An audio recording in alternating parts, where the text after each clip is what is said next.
Alkisah, di sebuah desa terpencil yang terletak di Kalimantan Barat, hiduplah seorang janda tua dan putrinya yang sangat amat cantik jelita bernama Darmi. Mereka tinggal di sebuah gubuk tua yang terletak di ujung desa. Kehidupan mereka menjadi sulit seusai ayah Darmi meninggal, lantaran sang ayah tidak meninggalkan harta warisan sepersen pun. Untuk melanjutkan kehidupan mereka, sang ibu terpaksa harus bekerja di ladang orang lain sebagai buruh upahan. Sementara itu, Darmi adalah anak yang sangat malas. Selain malas, ia juga sangat manja. Kesehariannya hanya bersolat di depan cermin dan memuji-muji kecantikannya. Ia tidak pernah mau membantu ibunya bekerja di sawah. "Nak, ayo bantu ibu bekerja di sawah," ucap sang ibu. "Tidak, aku tidak akan pernah mau membantu ibu di sawah. Nanti kukuku yang cantik ini dan kulitku yang indah akan kotor terkena lumpur," tolak Darmi dengan kata-kata kasar. "Kenapa begitu, nak? Apa kamu tidak kasihan dengan ibu?" ucap sang ibu. "Tidak, aku tidak kasihan. Lagi pula ibu kan sudah tua. Tidak akan ada lagi laki-laki yang mau menikahi ibu." Mendengar jawaban itu, sang ibu meninggalkan Darmi dan melanjutkan aktivitasnya di sawah. Seusai bekerja di sawah, sang ibu pulang dan Darmi menghampiri ibunya. Ia ingin meminta upah yang telah ibunya dapat untuk membeli alat-alat kecantikan. "Bu, mana uang hasil upah hari ini?" tanya Darmi. "Untuk apa, nak, uang itu?" "Jangan, uang itu untuk memenuhi kehidupan kita sehari-hari," ucap sang ibu dengan rasa sedih. "Aku butuh bedak baru, Bu. Bedakku sudah habis. Nanti bagaimana aku akan memoles diriku yang cantik jelita ini?" ucap sang Darmi memohon-mohon serta kasar. "Kamu itu anak tidak tahu diri. Sudah tidak mau membantu ibu bekerja, taunya meminta-minta," ucap ibu dengan ketus. Meskipun marah, sang ibu tetap memberikan uang tersebut kepada Darmi. Keesokan harinya, Darmi kembali meminta uang upah kepada sang ibu. Hal ini terus-menerus terjadi berulang kali. Hingga pada suatu hari, ketika sang ibu hendak pergi ke pasar, Darmi menghampiri ibunya dan meminta tolong untuk membelikannya alat kecantikan. Namun, ibunya tidak tahu alat kecantikan seperti apa yang diminta Darmi.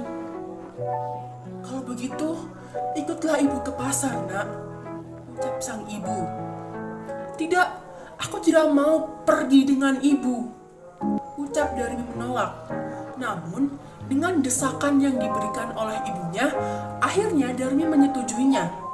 "Baiklah, aku akan ikut dengan ibu, tapi dengan satu syarat, ibu berjalan di belakangku," pinta Darmi dengan kasar. "Memang kenapa, nak?" "Aku malu berjalan berdampingan dengan ibu," ucap sang Darmi dengan jahat.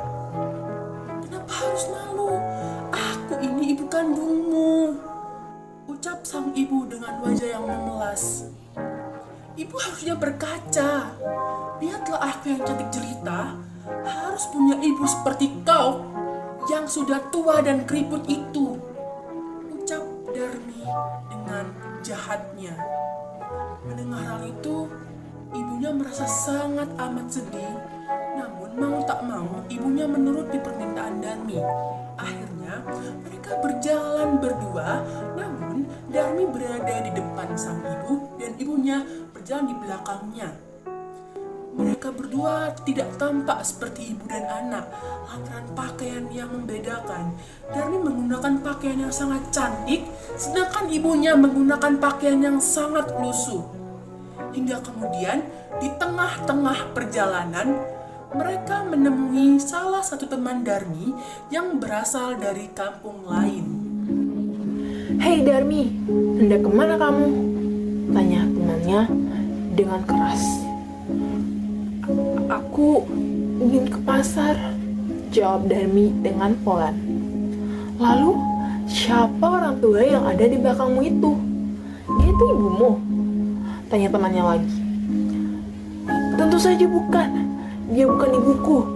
Dia adalah pembantuku," jawab Darmi dengan nada yang sinis. Laksana disambar petir, orang tua itu mendengar ucapan putrinya. Namun, ia hanya bisa terdiam sambil menahan rasa sedih. Mereka berdua pun melanjutkan perjalanannya menuju ke pasar. Tak berapa lama kemudian, mereka bertemu lagi dengan seseorang. "Hei Darmi, hendak kemana kamu?" tanya orang itu. "Ke pasar," jawab Darmi dengan singkat. "Siapa orang yang di belakangmu?" tanya orang itu lagi. "Dia pembantuku." Darmi mulai kesal dengan pertanyaan-pertanyaan tersebut. Ucapan yang dilontarkan Darmi membuat hati ibunya semakin sedih. Namun ibunya masih kuat untuk menahan rasa sedihnya. Begitulah yang terjadi secara terus-menerus selama perjalanan menuju ke pasar. Hingga akhirnya ibunya terdiam, lalu berhenti, dan dia duduk di pinggir jalan. "Bu, kenapa berhenti?" tanya Darmi dengan heran. Darmi berulang-ulang kali menanyakan pertanyaan tersebut kepada ibunya, tetapi ibunya hanya diam dan tidak menjawab pertanyaan Darmi. Lalu Darmi melihat mulut ibunya berkomat-kamit sambil mengangkat tangannya ke atas. "Hei, ibu sedang apa?" tanya Darmi.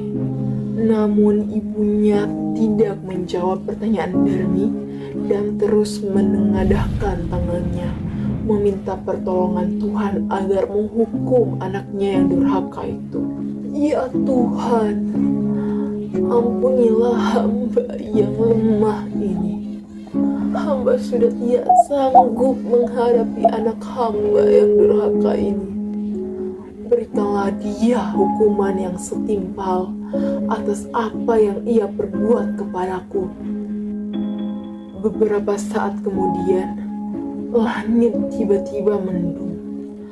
Petir menyambar dengan suara guntur yang memekakkan telinga.